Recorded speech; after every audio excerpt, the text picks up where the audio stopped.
Welcome back. In today's show, we are talking about conflicts that you might have with your partner. Now let's check some messages that were sent to us for our Dear Love Talk. And you can write to us your questions about any issue in your daily love life. So we have the first one.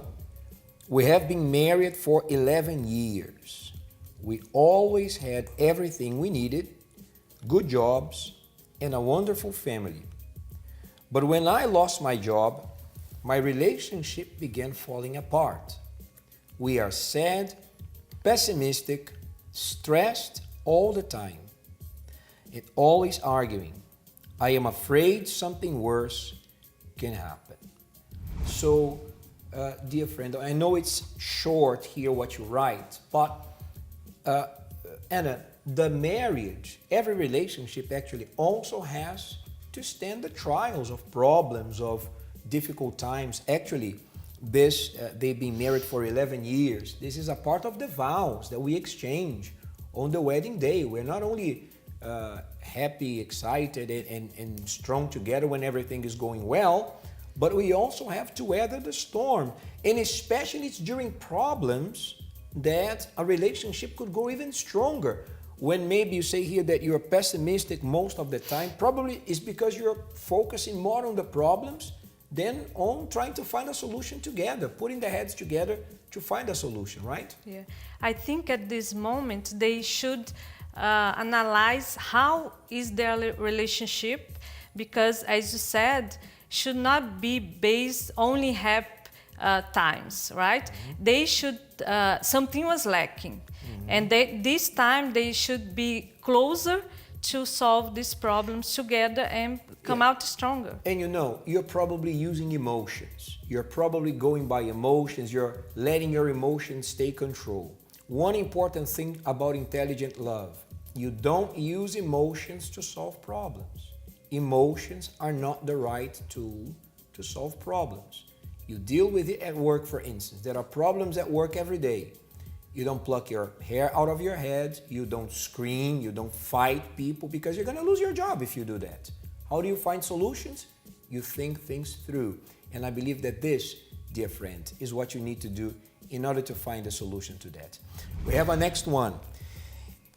It says here, I am happily married. Good. I know that my wife is not perfect, but no one is. However, my mother constantly tells me how awful my wife is, and I should find someone else. And when we are all together, she goes after her constantly, and this is affecting our relationship. I don't know what to do. Well, dear friend, you start by saying that you are happily married, right? So you married your wife. You didn't marry your mother. And from the moment that you get married, a new family begins. It's a new family unit. It's the husband, the wife, and the children.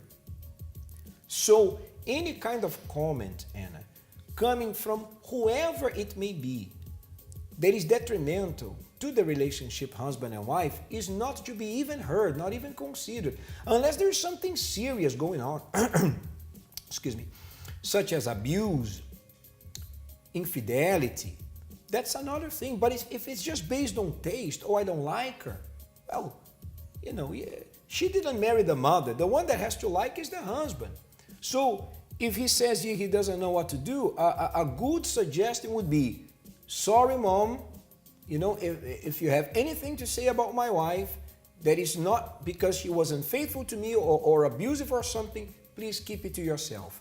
Because it's not a healthy comment, especially to a marriage that is going well.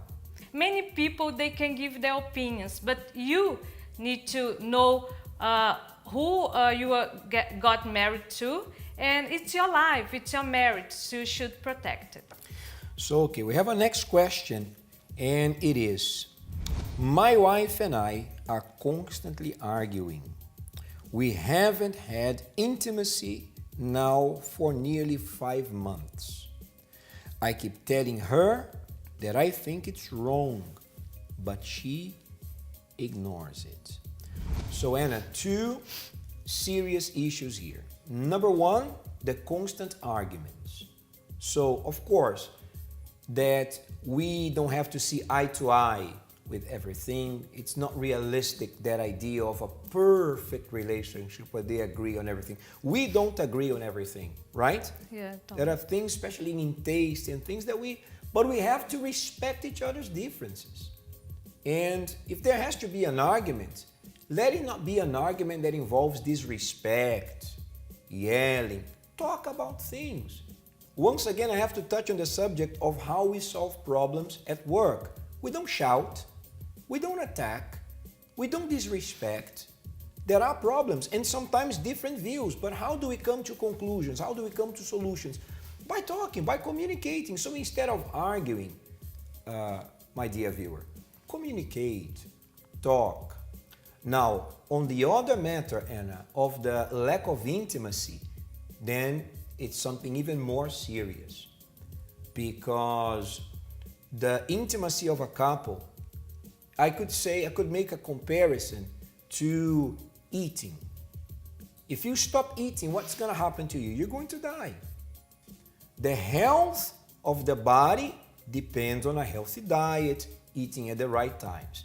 The health of a marriage is strictly also connected to their intimacy. So if they are letting the arguments, especially it's from her part, and I've seen it from both. Sometimes it's the husband doing this, sometimes it's the wife. But if they are letting these arguments or whatever stop them from having intimacy constantly, this is going on a route that is not good, a negative route that will lead them to separation. So we hope to have helped you by answering these questions. And if you too have any conflict or question about your love life, you can send us the question and we're going to see here if we can read also on the air to help you out and give you the answer.